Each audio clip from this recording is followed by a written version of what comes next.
Welcome to our podcast. This is Friends on Fire. I'm Mike.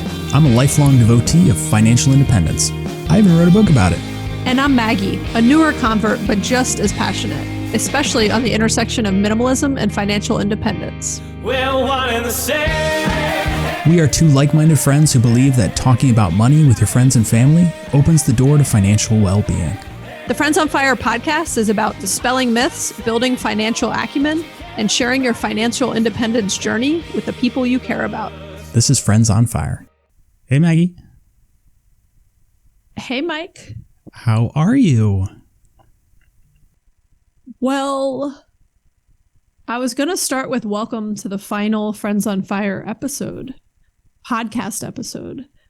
But if you ask me how I am, I'm going to go off on 12 tangents. All right, well, then why don't we start over? Why don't you do the introduction? Well, I just listened to our first episode. Just before this, I wanted it to be fresh. So fresh that I didn't plan exactly enough time to listen to it. So I just listened to most of our first episode. And there were a couple interesting things. One, and I'm doing this totally off the cuff because I didn't write any of this down, but one, we weren't that bad. So either we were already okay then, or we haven't really gotten that much better. I'm not sure which. A little bit of everything, but like it was good. It was I've heard other people say they go back and listen to old episodes and it's like cringy. I didn't feel that consistent, at all. I think is what you're saying. Yeah, we've been consistent is a good way to say it. I'm going to leave you lots of fun noises to edit out of this episode. Okay. As an extra goodbye. I was just sipping coffee. So we've been consistent. You make a comment, not a joke, I don't think, maybe a joke, but within like 5 minutes of the first episode about my long-winded answers and how if I'm going to be like this, it's going to take a while to get through these episodes. And I was like, that's funny that was in the first episode. That was also consistent. Yeah, super throughout. consistent. Super consistent. We slowly got longer and longer. And we did make a comment that we referenced in our last episode about if we get to we were like, if we get to 200 episodes and have a decent following, which we did. And I was more, forget the like net worth sharing point. It was more of, I think we both made the comment so flippantly as if that might not be a reality, right? And so I'm just reflecting on it's a reality. We've gotten to 200. We have a pretty solid and consistent and, constantly growing following. And we're here. So welcome for anyone who started here. You might want to go back to episode 1 and work your way up to 200 because you are now listening to the final Friends on Fire podcast episode. All right. Well, what do we do now? Okay. I got one question for you, Mike. Okay. In one word, how are you feeling right now? Oh, that's a good one. Proud. It's a good word. Yeah. You don't get to reverse that question, so let's keep moving. Well, I'll tell you, I am proud because, as you kind of alluded to in our first episode, I don't think either of us fully appreciated that we could actually reach the point we were at today. 200 episodes is a lot of material, and we've done this for years, and we have hundreds of thousands of downloads. I mean, this has been a very successful activity for us. And so I am extremely proud of everything we accomplished. Yeah, I didn't necessarily think we would get here, but only because I tend to not think that far ahead, interestingly. When I say I don't think that far ahead, I mean, I tend to go into things 150% and just be somewhat in the moment, thinking weeks and months ahead, but not where's this going to be in 5 years. I always hated the career question of where do you see yourself in 5 years? Because I was like, I have no idea. A lot can change in 5 years. I'm just going to put my head down, work really hard, stick to what I care about and my ideals and ethics and everything else. And we'll see where that gets me in 5 years. And I think that way about this podcast in many ways. in the sense of I took the same approach with this podcast, in the sense that it's gotten us to a really cool and great place. And so today we're going to try to give this show the send-off it deserves. And we got a ton of very wonderful emails and text messages and Instagram messages, and we tried to hit on some of them, but we could not hit on all of them. And so we're not going to be able to read everything we got, but there is one that came in today from a very devoted listener. And I thought it would be appropriate because it kind of sums up what we were hoping to achieve. And so it means a lot to get this from Matt. So thank you, Matt. He writes in a much longer email. I'm taking part of it. I'm excited for what is coming next for you, Maggie. And I applaud you both for not only having the guts to end the show when it made sense for you, but to have the gosh damn respect for your listeners to do it as well as you did. Such a classy thing to do. Go out on top of your game without a degradation in quality. Certainly no pod fading with the two of you. I think that's important, and that's something that I personally wanted to look back on this and feel really good about every single episode that we did to finish out on top. Yeah, I think that was a very nice note from Matt. Do you know that I met Matt in person? No. IRL. Matt and I both were at the same conference. That's how I think he first heard about us, was through the Manager Tools interview we did very early on. Yeah, that was a big and jump we were in at listeners. the same conference. Yeah. We were at the same conference about just not that long ago. I was incredibly sick. It was maybe 6 months ago. It was after I retired, which is kind of my measurement of everything is like pre-retirement, post-retirement. And I was so sick, so I was not in any way myself and had very low energy and just felt physically terrible the entire time. But I got to hang out with him a bunch, and we had dinner together with a group of people one night. We shared an Uber to the airport. He's just a really cool guy, and it was neat to get to talk to and meet someone who kind of knew me better than I knew them because they've been listening to the podcast for years. So anyways, shout out to Matt. Thank you for the very nice message and nice note. And Mike, I am practicing a massive amount of restraint because I really like to tie things up very neat with a bow. And that won't be today because there were a slew of other final comments and questions we got since we had already recorded episode 198 and 199 that we either didn't have time for or they came in after we recorded those episodes. And the perfect me would like to read and deal with and process all of those messages because that's how I operate. But we just can't do it. We're having to do good is better than perfect. All right. Done is better than perfect. Something like that. We're something like that. So we're not going to read all of those, but I do want you to know we have read all of those messages ourselves.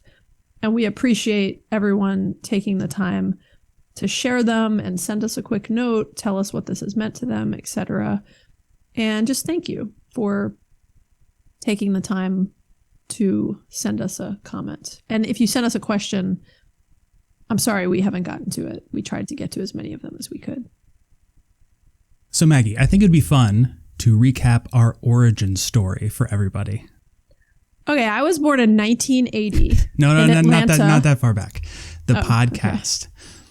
Okay, well, when I was 5, my brother broke my arm. I remember Says it this wasn't story. on purpose. Okay, the podcast. Yes. 3.5 years ago. Yeah. So Maggie, you and I in an met office. at work, and I was gonna. Just kidding. and so I was your. I'm not gonna let you get through this story. Yeah, I know. I was your finance partner. We were talking about finance, but it turned out that you were also into personal finance. You had been very frugal. You liked talking about it with people, and I think you were down on the finance floor looking for something, and you needed like an extra speaker for some panel that you were doing, and you had Kirsten from Rich and Regular on it. It was you and Kirsten, and I think you asked me or I volunteered, and we got very excited about it. And you and I and Kirsten did this panel for employees, and we talked about money, and that was like super fun.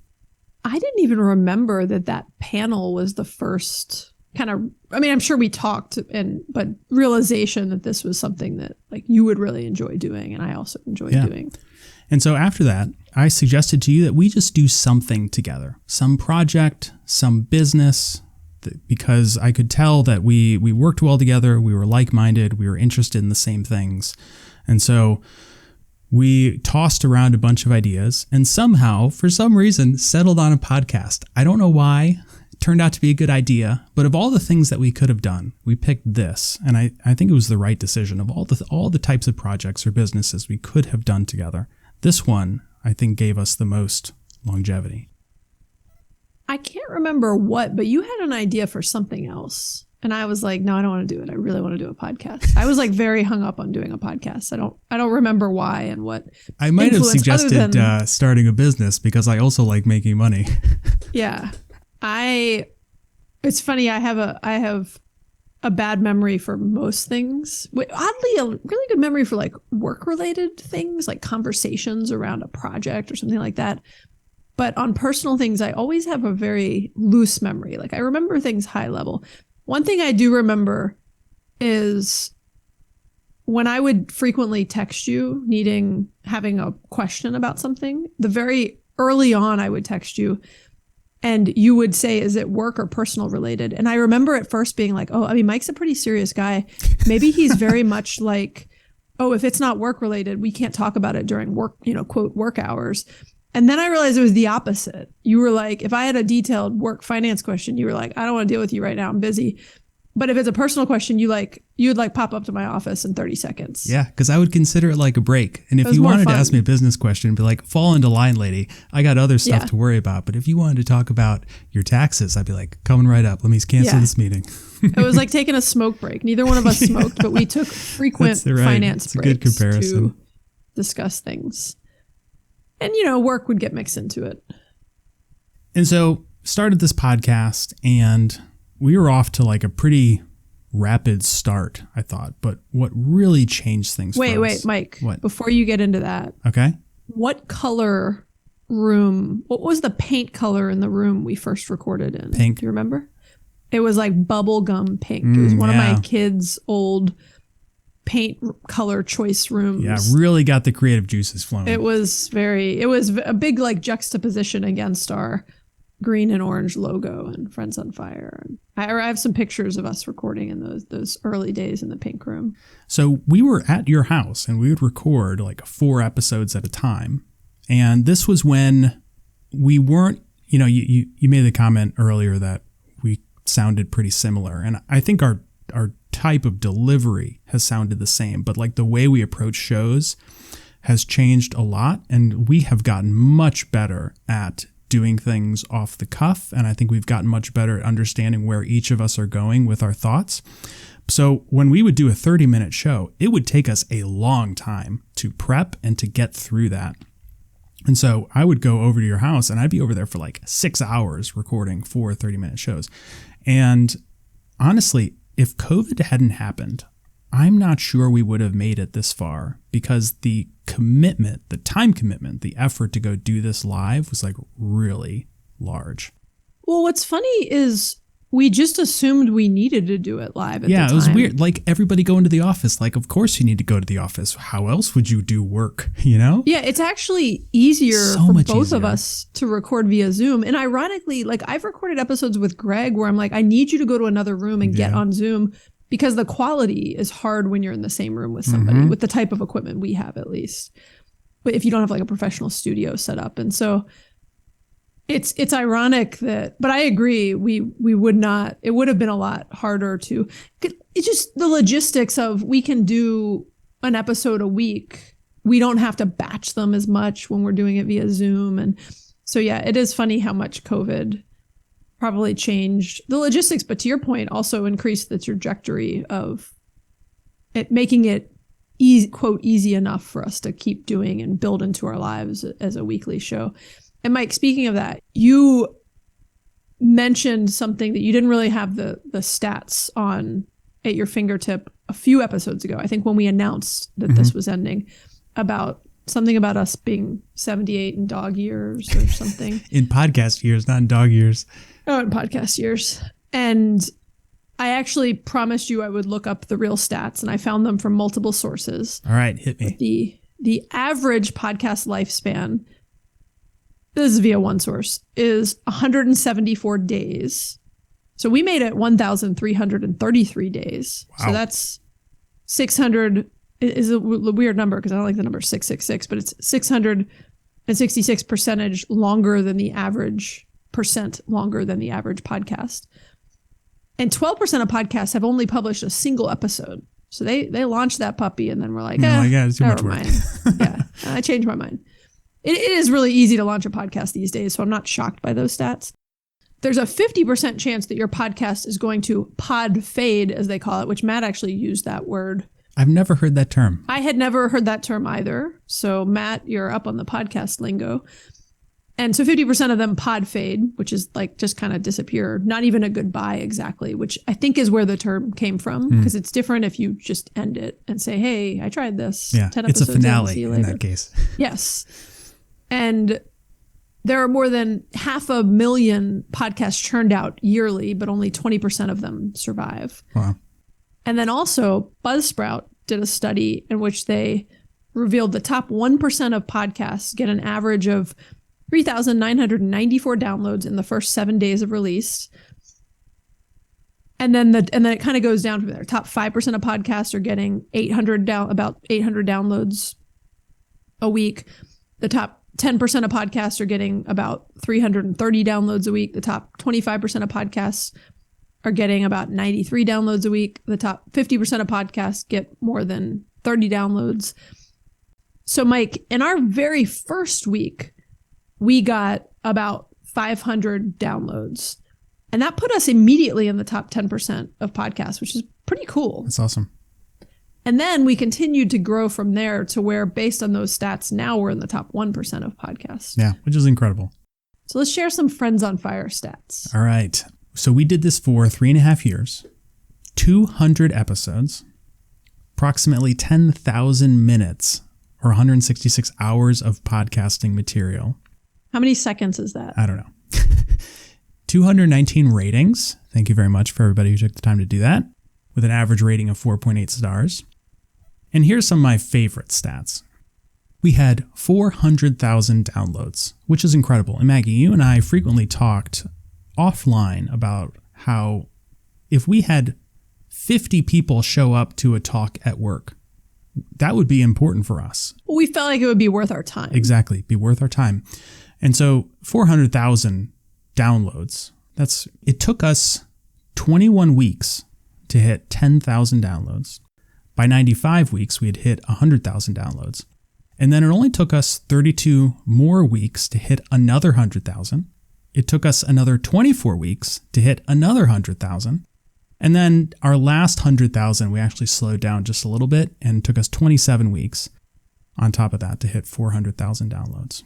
And we never missed a Monday, ever. Yeah, not one. We planned ahead to do that, right? Yeah. So sometimes when we were traveling, we would batch record. When we were traveling when I was gone for 6 weeks, we batch recorded. You were gone for a big chunk of the summer. We had to schedule all that in advance. But we made sure we never missed a Monday. And I'm very, very proud of that. Yeah, it was interesting because we never debated it, right? Or discussed it. It was never like, oh, I would really like to skip. It never really even came up as a discussion point. We just always did it. What would come up as a discussion point is, hey, I've got I'm going to be out of town this weekend, so I can't do something. So I need to make sure we have 2 episodes ready, right, or, whatever it is. But yeah, I think it really helped to have an accountability partner based on my discussions with other people who podcast. I think it's very easy when you're by yourself to say, ooh, I'm just gonna skip this week. And then that's when something can very quickly pod fade, as I now know the term. Yeah, we've never missed a Monday. And I actually am so proud of / a little obsessed with that fact. It's why I will not miss another Monday. It's why I'm very rushed to the point of my next podcast will launch the Monday after Friends on Fire, because I'm so proud of the fact that we never missed a Monday. I got to keep it up. It's a little ridiculous. It could take a month off and then, restart. But I really love the fact that we've never missed a Monday. Well, Maggie, I hate to break this to you, but in maybe 50 years or so, you're going to miss a Monday. I mean, it might be sooner than that, but yes. I'm going to pre-record and have them scheduled. That's right. With one of those automatic triggers of if something happens to me, someone has to hit a button. And you'll be posthumously releasing podcasts until you're 150. I'm going to have Chat GPT continue to make sure I never miss a Monday.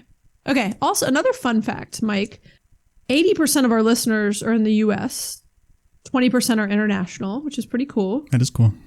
I'm doing this off the top of my head too. Also, there's a ton of different podcast platforms, and you might think they're all Apple Podcasts, but only 60% of our listens come from Apple Podcasts. The rest come from Spotify, Stitcher. I'm forgetting all the others, but there's a lot of places people listen to podcasts. Overcast is where I personally listen to podcasts. That's a big one too. And we've done a lot of interviews over the years. Not as many as episodes. We've done 39 interviews over the 3.5 years. We started with a rough goal to kind of do an interview per month. We actually stopped doing interviews this year. And when I went back to look, we were a little sporadic on when we did do them in the very beginning. And then I think last year we got pretty consistent about doing them monthly. Interviews are interesting. One of my insights about interviews, and I think I've said, I don't know if I ever said why we quit doing interviews. We got mixed feedback on our interviews, but one of my insights was when you already have 2 people, it's hard to do in a conversation with 3 or 4 people. Sometimes we're interviewing 2 people, a couple or something.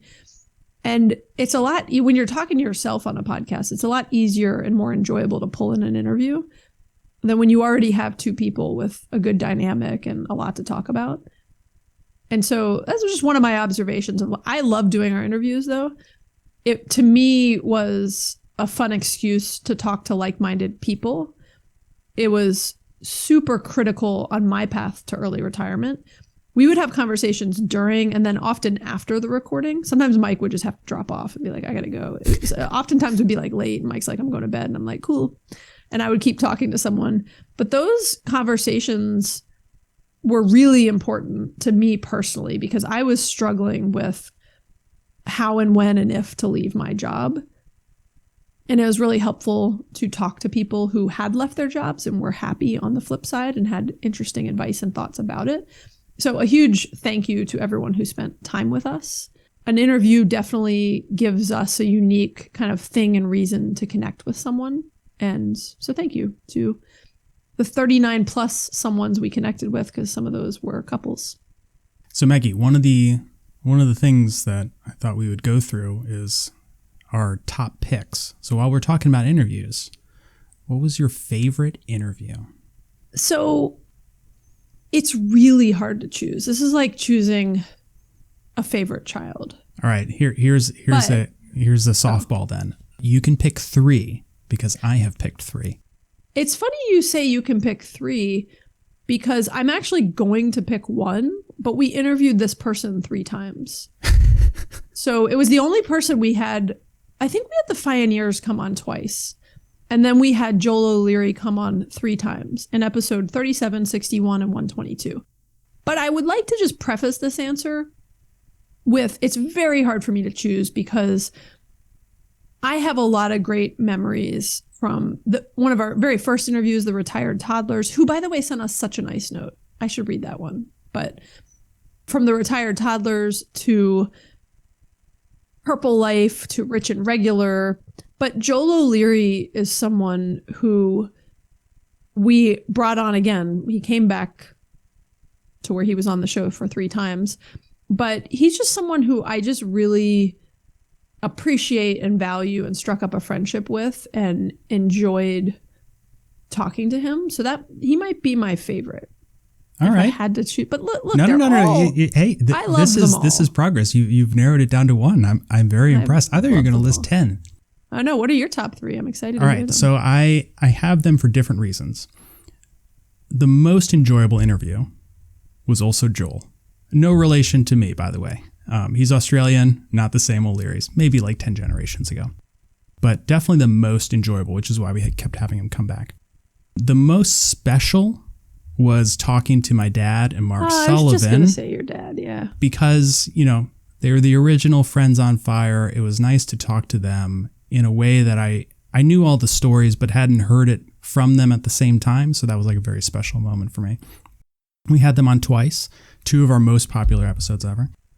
The most challenged to my preconceived notions was the retired toddlers, now passport explorers. And it's funny because I remember really thinking about the time with my kids in a more extreme way than I had originally been thinking about. It's always been my most important thing, but they really pushed me in their approach to like, what is possible for how much time you could spend traveling with your kids. And it's funny because I read that note they sent us and they mentioned that they were doing this new school program. And so Britta and I talked to them. We talked to this school, and we are going to Greece next summer to put our kids in that same school because of their advice and recommendation. That's so cool. I had no idea. So those are my 3 favorites.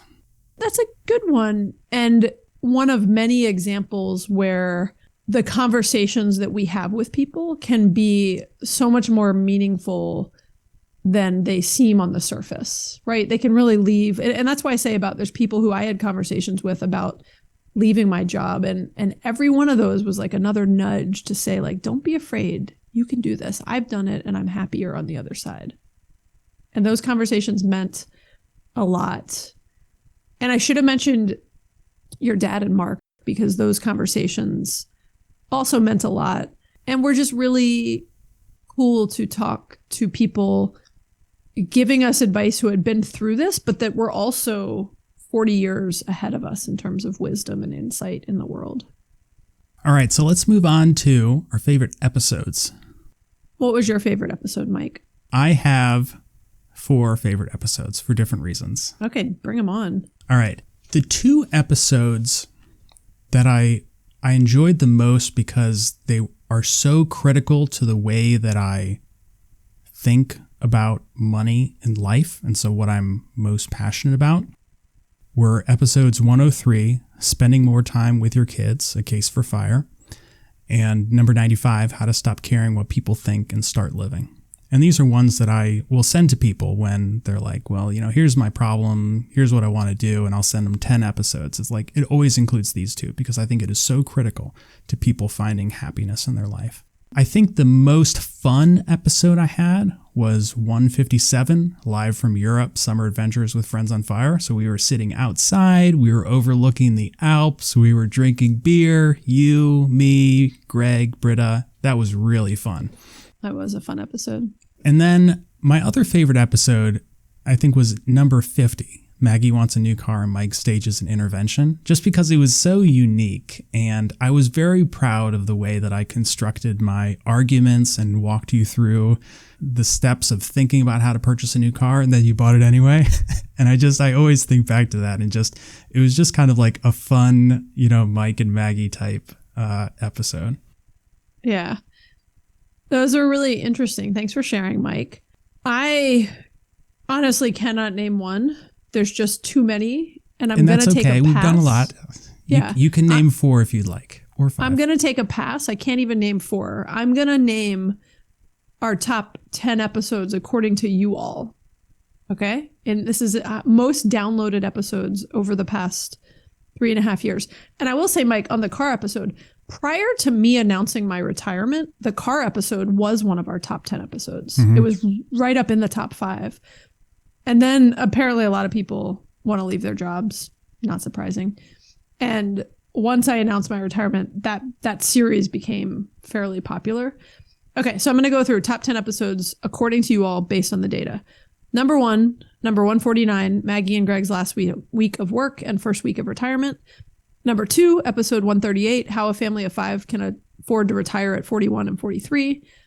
Number 3 is number 139, Medical Insurance and Early Retirement.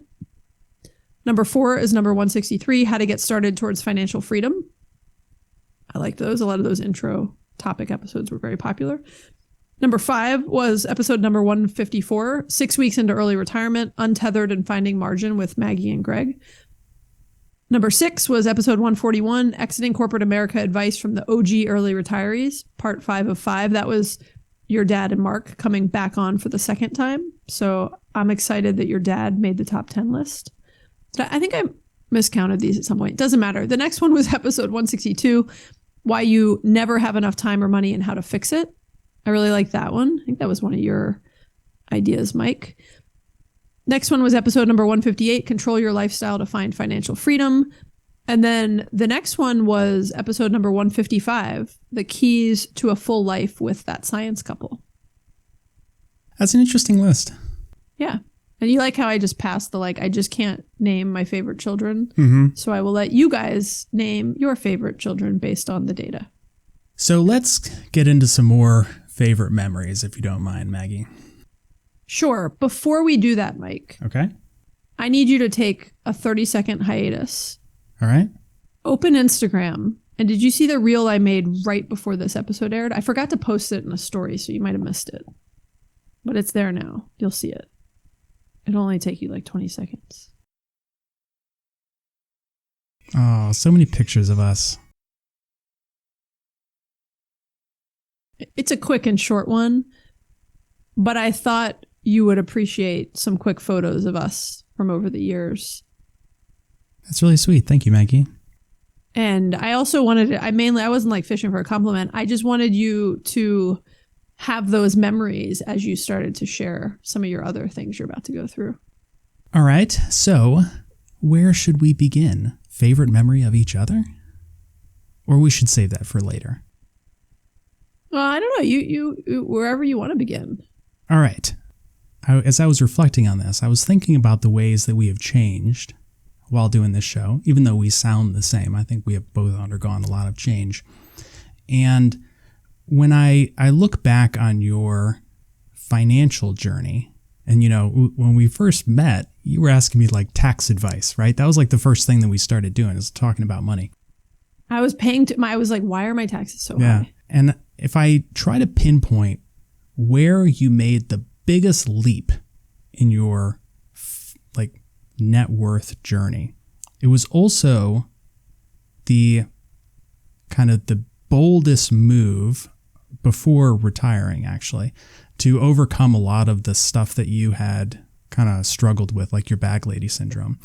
Was it the 75% move? It was. It wasn't on the podcast, but it was our conversation about deferred comp. And that was also I think a big change in our friendship, because you were asking, I was telling you you really need to do this deferred comp. It's like an early retiree's dream. And you're like, well, how much should I do? And I'm like, all of it. And you're like, oh, well, 10%. And I'm like, no, all of it. The max was 75%. Yeah, That's what and he meant by 100% all of your it. bonus.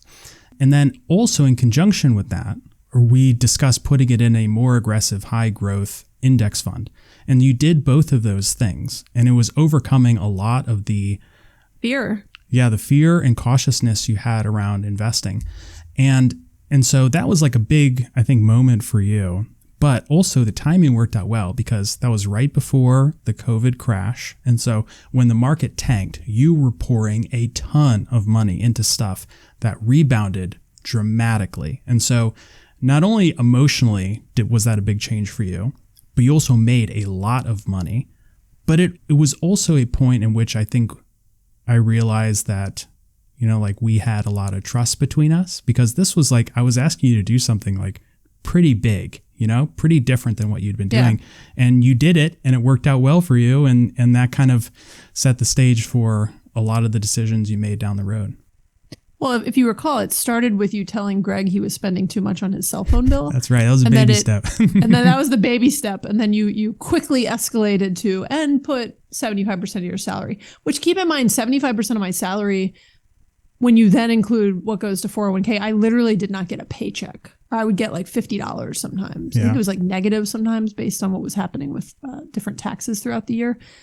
And so it was essentially deferring my comp, and it was practice too. I'll get more into it in a bit when you ask me some other questions. Now, this might be tough for you to answer, so I will answer what I feel is the biggest change I underwent, and maybe there's no change you've noticed in me. But what you have influenced in me has been appreciating and taking advantage of the little things. So little trips. You take little trips all the time. Little purchases, little gestures, financial or otherwise. I am always looking for huge impacts, and which is why I take these like 2-month trips or whatever. And those are great, but I miss out on all these little things throughout the rest of the year. And the way you live is really creating small opportunities to enjoy life, whether it's activities or by spending money. And that has really inspired me to change the way that I approach, not only when I travel, but also all the times in between when I'm traveling and doing kind of grand adventures. And then I think the other thing that really changed for me, or what you inspired in me, was that I decided to be bolder and accelerate my timeline for requesting time off work. Because we had this kind of goal, we were saying like Bali 23 or bust, and we were going to say, well, we're going to take the full summer off, and if not, we're going to leave work this summer. That was kind of our plan in 2019. But once you started requesting 4 days a week and you started moving towards retirement and telling your leadership what you wanted, that really inspired me to accelerate my plans, and it worked out. And so I thank you for it. That's interesting. I think from my observation of that, I think it made you realize that it certainly couldn't hurt to ask. That's right. And then you asked, and I think you at times were, I don't know if surprised, but pleasantly, pleased by the answers you received. And, you've had to fight for it more or less at different times, but it's not been that difficult to just ask for the things you want, especially when you're well thought of and when you have other options. So right. You're not stuck there if people say no to you. And that's a really great, confident position to come from, that, we have a lot of privilege that we're both able to come from that position and be really honest about our intent and our career interest, or our lack thereof interest at different times. Because some people, they have to have their paycheck next week, right? And we had both put ourselves in a financial position to have the confidence to ask for the things that we really wanted and see if we get it and not be afraid. Okay, should I reverse that? Sure. So, in true fashion of myself, I was going to say in true Maggie fashion, but I hate talking about myself in third person. This won't be brief. The most significant way that you have influenced me, Mike, is a few things that are all related. And you already spoke to one of them, right? So I was already pretty good with money before I met you, but in terms of saving money, but not as aggressive, right? Like meeting you definitely supercharged and inspired that early retirement was possible on a timeline that I hadn't quite appreciated it was. And so getting really aggressive and doing the 75% deferred compensation, maxing out my 401k. I was not maxing out my 401k before I met you. You remember that? That was when we had the tax discussion about how much I was paying in taxes. And I think you started with some basics and we're like, well, are you maxing out? Like how much you can reduce your taxable income? And I was like, no, I was doing like 10% or something. And I felt good about it. And so you really inspired me to get more aggressive on things. And in a way, like you said, I had a lot of fear. We talked about it in the very first episode that I told you I went back and listened to. I talked about my bag lady syndrome, and which is the idea that no matter how hard you work and how successful you are and how much you save and everything else and plan for the future, something will happen that takes it all away. There's a book called The Bag Lady Papers that is about someone who was very successful and lost all their money in the Bernie Madoff scheme. And so I was afraid, like deferred compensation, it has some fine print, right? If the company becomes insolvent, it's in a rabbi trust. It's not my money. It's sitting there. Even now, it is sitting there held in a trust by my company. And if the company were to become insolvent, not just bankrupt, but actually like insolvent and couldn't pay their bills, and if someone bought them, that's different. They would take over the trust. So there's a lot of safety nets in place on a deferred compensation plan, but I was scared of it. I was like, well, I just want to keep my cash in the bank. It's safe and it's with me. So I was very scared to invest and to believe in, I understood the value of compound interest, but I just had a mentality of like, I would rather just keep the money I've made and not have it grow and have it be 100% safe. And that wasn't going to get me anywhere as quickly. And so I really look at kind of how much, to go back to the question, which I already forgot, which is the most significant way but this is also how we went in our first episode. I kept forgetting the question. And, I wouldn't be early retired on the timeline that I early retired if I hadn't met you and done this podcast, because it was a combination of meeting you and all the things we just talked about, and then also talking to a bunch of other people who had already done it. It was a lot different to talk to your dad who did it 40 years ago. And, it's a lot different for me to talk to somebody who's 35, 40, 45, has young kids and has done it now, right? Within the last few years, and hear them tell me, it's going to be okay. Just, push yourself off the cliff. I kept waiting for someone else to push me off the cliff. And I'm almost exactly a year into early retirement. It's ironic that that our final episode will literally air the exact 1 year anniversary, whatever you want to call it, from when Greg and I early retired. And it's going really well, and I have no regrets. And so I just, life is short. I'll never get this time back with my kids. And I'm really happy with the decision that Greg and I have made. And I wouldn't have made that decision on this timeline. I don't believe. You never know. But I don't believe I would have made it on this timeline if I had never met you, Mike. And so to me, that is the most significant way that you have changed me. You've made me less fearful and more confident, and just educated me financially on levers I could and should pull, and helped push me in a friendly but in a tough love way towards making them. You're not a subtle guy, so you were pretty. It was helpful to have someone that was kind of more aggressively pushing me in some ways. Well, thank you. Yeah, and I think I've tried to thank you along the way on that. I always think of when you say you're not dying, by the way. No, Mike's not dying. That's not why he's retiring. He's a young, healthy 40-year-old. I mean, you are in your 40s. You're getting older. But I often think about, when someone does pass away, that's when we all of a sudden start thinking and telling them, the things we think and how much we appreciated them and all these things. And so I've tried to tell you along the way how much that meant to me, Mike. I hope you already knew that. But that is a really big thing that I'm incredibly thankful for, and is collectively one of my best memories about this podcast and this time. And I'm not sure what it means, but there is a bird that keeps running into the window. So it's very distracting because it's hurting itself, keeps flying into the window. Yeah, I'm not sure what the metaphor is there. Yeah. Well, thank you. That's very nice. Thank you. So I would like to share my favorite memory of you. Oh, gosh. Now, there's a lot of funny memories because you're kind of a quirky lady. But my most fond memory is up on Eagle's Nest celebrating your retirement when we were in Germany together over the summer. Because we were hiking up on top of this mountain. I had those little bottles of champagne. We toasted your retirement and celebrated with our kids and our spouses. That was awesome. Do you remember what we did right before that? Took a golden elevator up? Well, after the golden elevator and before the toast. Oh, you almost killed somebody with your drone? Drones. Well, I wasn't even getting to that part. We were flying our drones. I almost hit some stranger with my drone. That was also one of my worst memories of Maggie, when you almost got taken away by the German police. I thought it was funny because it didn't actually hit him. It just got close. No, but it was a cool memory up there flying our drones too.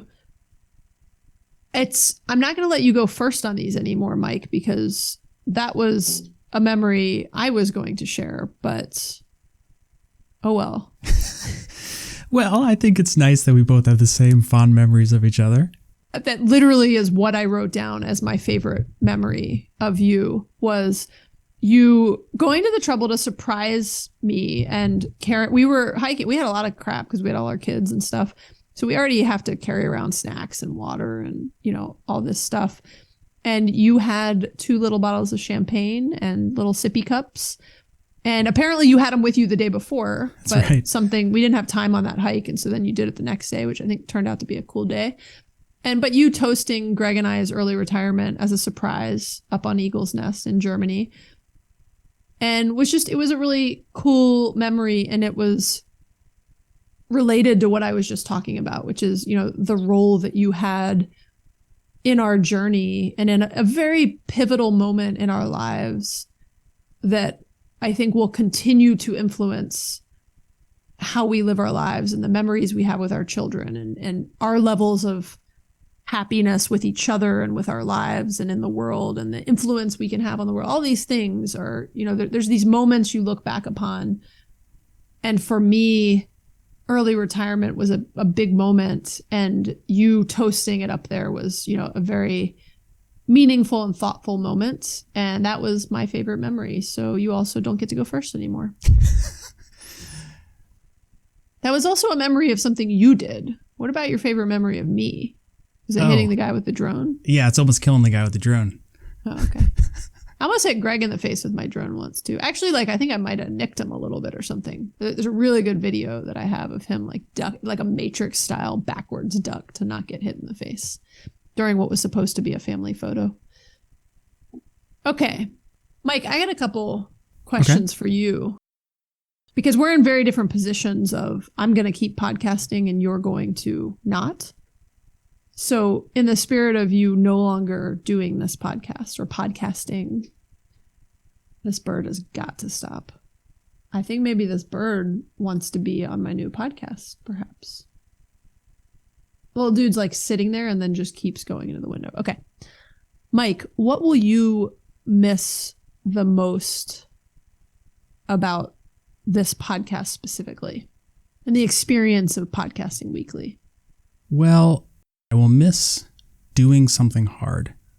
And when we built this, that was hard and it was fun. And we committed to doing it for a year at each time.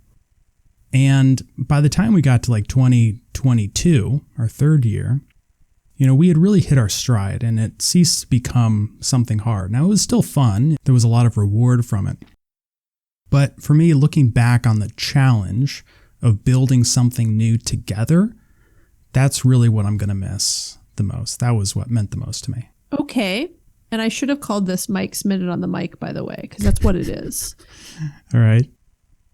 I know you don't have any immediate plans to start a new project, and you're retiring from this for a bunch of reasons you got into throughout episode 197, 198, and 199. They're all worth listening to if you want to hear more, particularly last week. In 199, I got a few compliments of it being helpful to hear your explanation about passion projects and other things more. Anyways, you don't have immediate plans. You want to create some space in your life. You never know what will come into it. But next week, when you have an extra 2 to 3 hours in your week, how do you think that'll get absorbed? Any specific? No specific plans. I'm not so busy that I count the hours and I know what I'm going to do with it. It would be like if you have 30 days of vacation, asking somebody what they're going to do with one more day of vacation. So I have a surplus of time. It's something I work very hard at to build in a lot of free time. So I guess my answer would be take naps on the deck.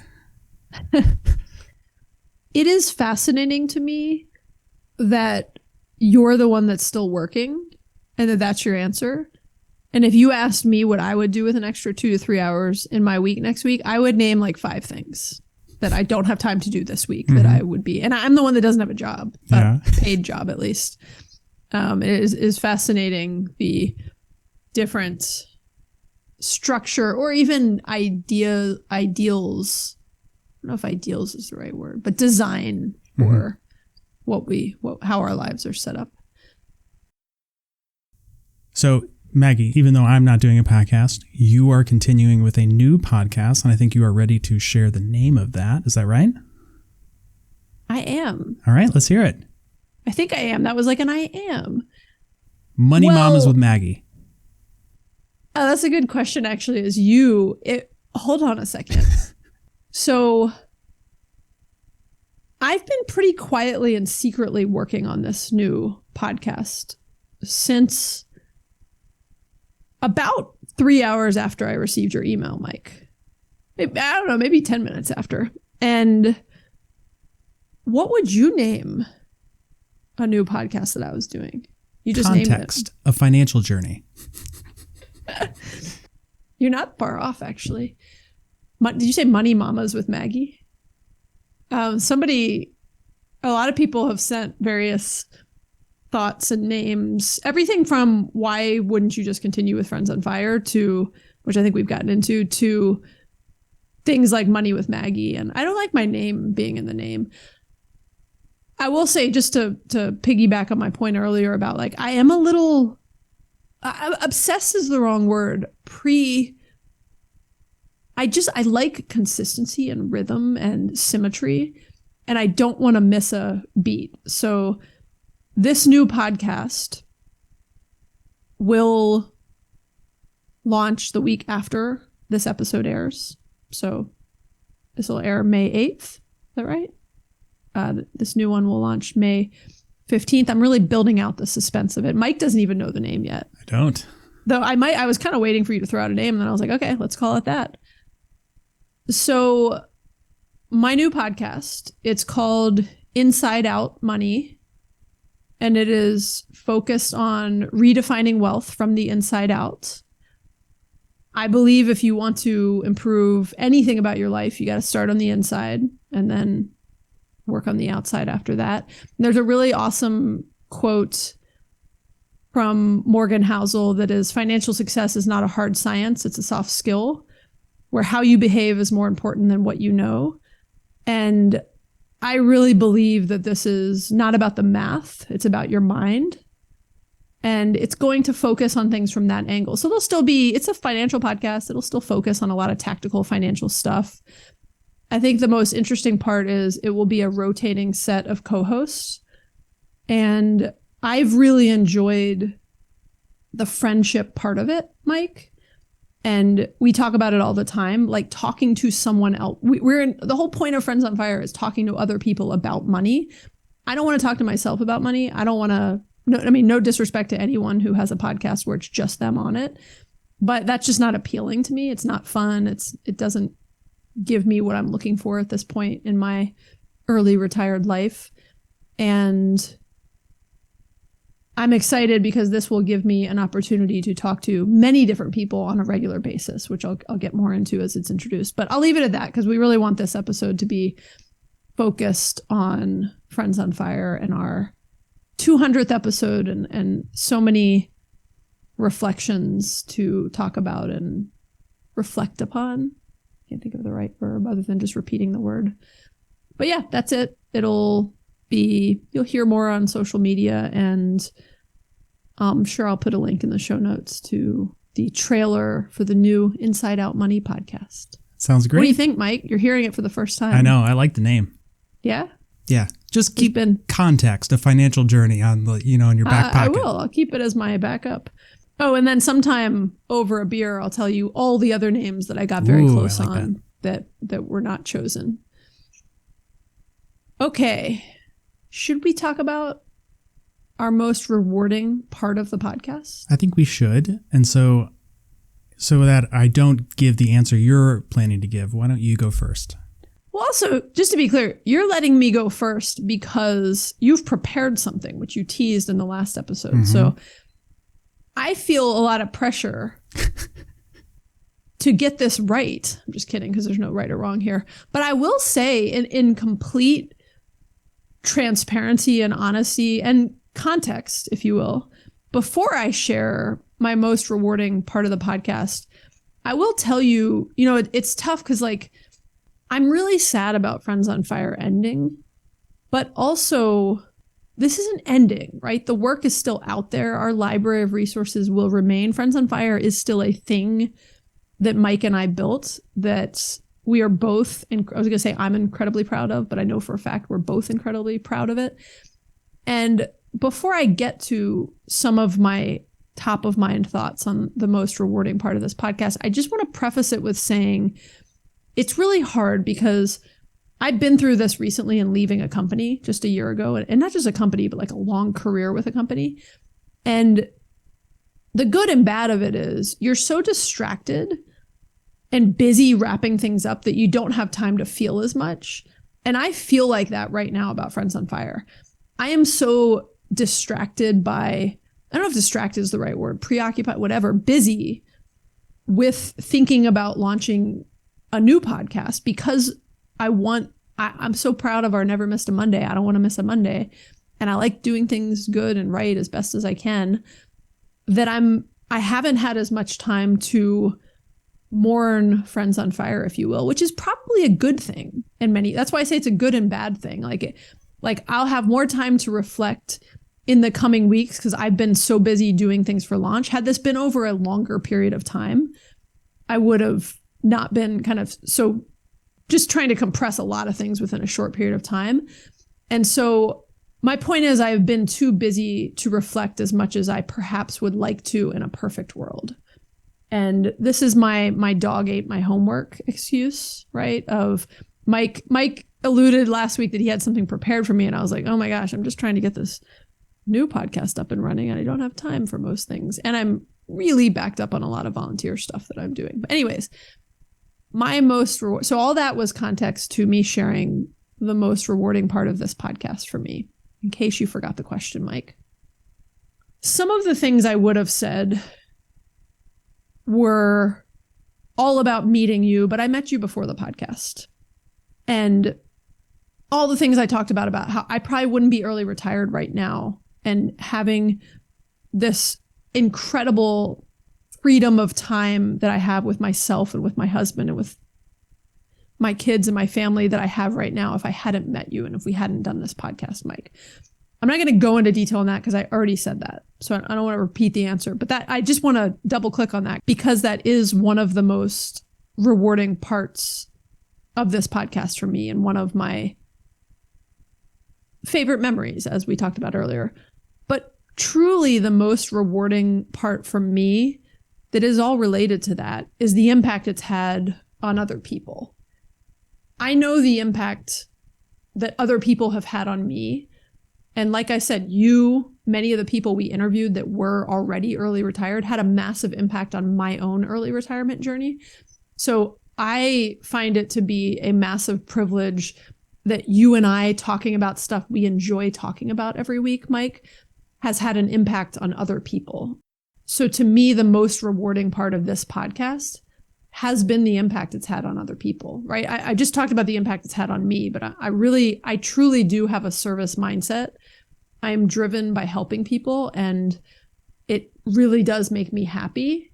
And it's why I always enjoyed leading people at work. And it's why I've enjoyed this podcast so much is the messages we get from people, the impact we've had on their lives. When someone sends a message and talks about how they likely wouldn't have been inspired to pay off their mortgage or start saving money or dramatically turn around their finances, like that is incredibly meaningful. And back to the point, Mike, where we both said, we would sit in a room to talk to 50 people once a week. And so the fact that thousands of people tune in every week, and then some of you take the time to tell us the impact that it's had on you, that to me is the most rewarding piece of it, right? There's certainly the piece that's all about me of, yeah, it's helped me personally, and I wouldn't be where I am today without this podcast and without having met you, Mike. But I really would flip it around. Truly the most rewarding part of it is the impact that it has had on other people. And the fact that I know the impact because you guys have taken the time to tell us the impact that we've had on you. That is incredibly meaningful. And quite honestly, it is what makes me want to continue doing this. I think we talked about this briefly in one of the last few episodes. They're all kind of 197, 198, 199 are all running together to me. But it's one of the reasons why, as much as you're ready to not do this anymore, Mike, I'm kind of in the opposite place. Like, I want to do more of this because this is one of, aside from my family and, well, I was going to say, I have a million like hobbies also, but this is top of the list, right? I really enjoy doing this. And every time I hear the impact it's had on someone else, it fuels me a little bit more and a little bit longer to want to keep doing this and to enjoy helping people on their financial journeys. And yeah, that is what has been most rewarding to me. It's a great answer. And I would agree with you. It is also one of the most rewarding parts of this podcast has been to help change people's lives in some small way. Yeah. All right. Now, what everybody has been waiting for. A I certainly long, have. emotional monologue from Mike O'Leary. That's why people have waited 200 episodes for this. Is it a poem by Robert Frost? It is about poetry. You're right. In episode 127, aired in 2021, before you had committed to retiring and while still struggling with that decision, you referenced a line from a famous poem. Do you remember the name of the poem? In fairness, I always muffle the road less traveled, the path less.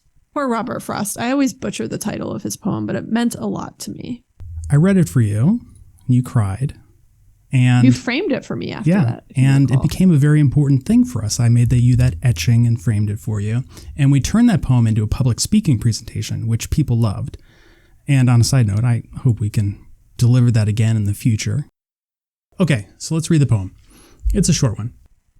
2 roads diverged in a yellow wood, and sorry I could not travel both. And be one traveler long I stood, and looked down one as far as I could, to where it bent in the undergrowth. Then took the other as just as fair, and having perhaps the better claim, because it was grassy and wanted wear. Though as for that, the passing there had worn them really about the same. And both that morning lay in leaves no step had trodden black. Oh, I kept the first for another day. Yet knowing how way leads on to way, I doubted if I should ever come back. I shall be telling this with a sigh, somewhere ages and ages hence. 2 roads diverged in a wood, and I took the one less traveled by, and that has made all the difference. And so poems are meant to provide many interpretations, and I like how this one is about individualism and following a less traveled, unconventional road. And that's true on its face. But that's not what this poem is really about, Maggie. And you always call it The Road Less Traveled, but that is not the name of the poem. The name of the poem is The Road Not Taken. And what Frost was saying isn't so much about individualism as it is about the difficulty of choosing and the fear of choosing wrong. He wrote the poem for a friend who was plagued with indecision about many things, and they would go on hikes together, and his friend would question decisions about which path to travel on, and then lament his choice for what he was missing on the road not taken. And so the poem makes very clear that both roads appear the same. It's an illusion that we can know the future and choose a road to get us there. And that's why we struggle to make decisions big and small. And it's impossible really to know what the future holds and if one decision will have the desired results. We have to do the best we can. And what we do as humans is we look back and maybe with regret or maybe with pride, tell ourselves a story about the decision being one that was easy or clear, when perhaps both roads look the same and there was really no decision to be made at all. Robert Frost's friend also struggled with one major decision, whether to enlist and go to war. This was World War I, which he ultimately decided to do after receiving the poem. And the fact that you were struggling with the decision on which road to take, whether to leave work or to stay, and I could be there to help you was really special for me. And so when you brought up this poem and it became our thing, I thought it would be appropriate to reveal at the end of the podcast that it was apropos for reasons you didn't realize. So the twist in the story, and now I think so fitting, is that when you were struggling with a life choice, you referenced a misunderstood poem, which wasn't about choosing an unconventional life. Its real meaning was at the heart of your struggle that day. It was about simply making a choice when the outcome is unknown. It was written to help a friend make a decision, and I was able to read it to you with the same intent. So to bring this back to the question, the most rewarding part of the podcast was being part of your retirement journey and your choice to leave work. The show was to help friends talk about money, and that was our mission statement. But what was rewarding was talking to you about money. And you made a very dramatic change in your life, one that most people are unwilling to make. And outside the show, you had so many doubts and the fear that you would choose the wrong road. You were like Robert Frost's friend, And in reading that poem and being there with you every week, I feel like I was able to help you pick a road. That was the original intent of Frost's poem, and you did. So I hope that you'll be telling this with a sigh, ages and ages hence, that Friends on Fire and this friendship made all the difference. That was really nice, Mike. I am honestly digesting it all. Like, even as you were saying it, I was like, oh, it's like on a podcast or a book. I want to like pause and go back and listen. And I have a thought. And it takes a lot for me to just listen and not interject along the way. I had a lot of thoughts along the way that have since passed, but I appreciate you sharing that and tying that back in. I didn't know as much of the history around that poem and what he wrote it for and everything else, but you've made me speechless, Mike. Doesn't happen a lot. I'm gonna wrap that up with thank you, and I appreciate you preparing that and reading that, and I'm really going to miss doing this podcast with you every week. It's been a wonderful experience. I asked you for one word at the beginning, and you said proud. Mm-hmm. What's your one word of how you're feeling right now? Proud. Okay. I don't know if it would change throughout. I think I would feel sad if we were no longer friends, but since we're still friends, then I look back and feel proud about the podcast. I am also very proud. I am also sad because the reality of all friendships is it is easier to maintain friendships when you have the regularity of seeing someone and they're in your lives. I always think of a good friend of mine back in one of my first jobs after college. I love them. They lived really close to us and we worked together. And I would see them all the time as a result. And then eventually we ended up switching to different companies. They moved out much further away to the burbs. We weren't in each other's orbits day to day anymore. And it doesn't make me like that person any less. It doesn't make me value them any less, but we don't hang out as much anymore, right? I'm talking about this other person. And, so I think for me, I am really sad because I know we will remain friends, but I also know the reality that we won't have a weekly show together anymore. And that helps to give us a really good cadence for our friendship. Yeah, I think it will just take a little bit more work, which is okay. Yeah. But it makes me sad, right? I am proud and sad, and I'm excited for the future. There's all these emotions, we can have at once. And thank goodness you didn't ask me to pick one word because I could not. And I just, this isn't a goodbye. It's a see you later. And like we've said a million times, this is the end of a project and a podcast that we've done for the last 3.5 years, a weekly commitment and conversation with you all. And it will still be here. You guys can still go back and enjoy it. Mike, you and I can still go back and enjoy it. When you miss me one day, you can just go back and listen to episode 127 or whatever you'd like. And I'm just going to miss this. I think this was a really fun and successful and meaningful run. I don't even want to throw the word successful in there because it was a fun and meaningful way for us to spend quality time over the last 3.5 years doing something that we enjoyed and got a lot out of individually, but that also helped other people. And that's a pretty cool sweet spot to be in. And I'm going to miss Friends on Fire, Mike. Me too. I don't even know how we wrap this up. I think we need to say goodbye. Hey, Mike, in our first episode, I tried to get you in sync to say welcome to Friends on Fire. Yeah. We kept trying to say Friends on Fire. That. It was hard. You didn't want to do it. Could we say goodbye to Friends on Fire together? Thank you for listening to Friends on Fire, and then we say Friends on Fire together. Okay. When Okay. I'll say thank you for listening, Okay. then we in sync say Friends on Fire. All right. Thank you all for For listening. listening. Friends on Fire. Come on. Thank you all for listening. Stop it. Thank you all for listening to Friends on Fire. Friends on Fire. All right. Okay. He's never going to do it. That's exactly what you did in the first Yeah. episode, which you probably I've remember. made no progress. Okay. So now we say goodbye. No, not goodbye. Let's just kind of hang up. Okay. But you have to hang up first. No, you hang up first. No, you hang up first. You hang up first, Maggie. No. You hang up. On the count of 3. 1, 2, 2.